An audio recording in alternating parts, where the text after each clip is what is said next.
Dead on arrival ang usa ka 16 anyos nga minor de edad, samtang kritikal usab ang inahan niini human gibunalan og martilyo sa iyang kaugalingong igsuon. Nahitabo ang insidente pasado alas 11 sa buntag Oktubre 13 sa Zone 6 Block 6 Barangay Fatima Jansan. Giila ang minor de edad nga si Ernel J. Carcosia ug ang inahan niini nga si Elma Carcosia, 53 anyos. Samtang ang suspect nga kinamagulangang anak ni Elma ang nagpangalang si Jessie Carcosia. Base sa inisyal nga investigasyon, samtang natulog ang mga biktima, kalit matud pa silang gipangbunalan og martilyo.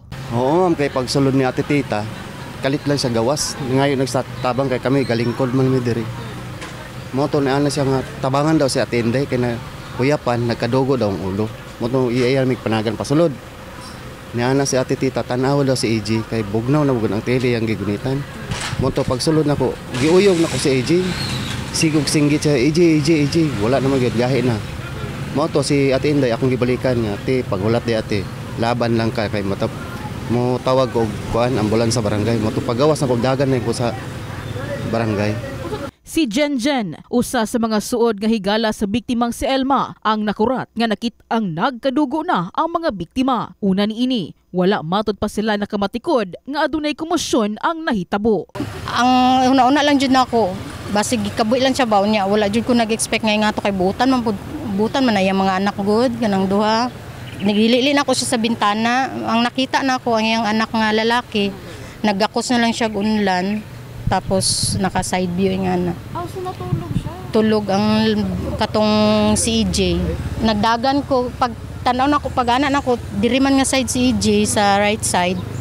Wala nagagakos na lang siya. Tapos na kayo, nang putla na kayo ang tail ba. Ang bed ni Ate Inday, dagagdugo. Tapos si Ate Inday, nakita na ko dito nga pirtahan. Wala gid mi na dungog nga komosyon. Kay katong iyahang katong tag-iya dira.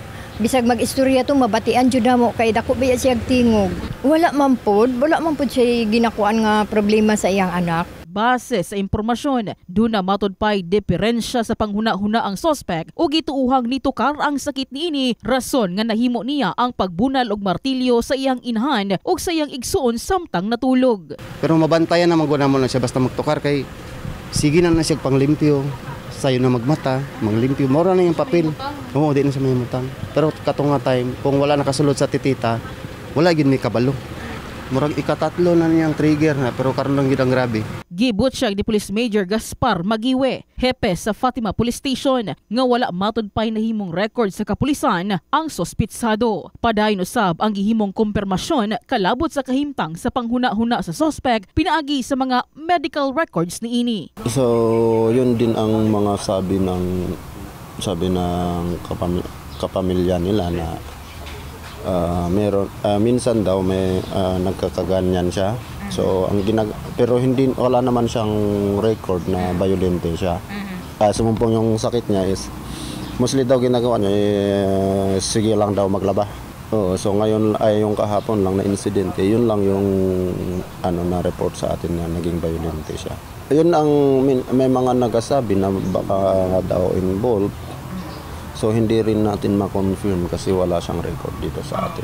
Gipaabot na lang matud pa sa kapulisan ang desisyon sa mga kabanay sa mga biktima kung magpasaka ba sila og kaso batok sa suspect. In the heart of changing lives, kini si MJ Fernandez, Brigada News.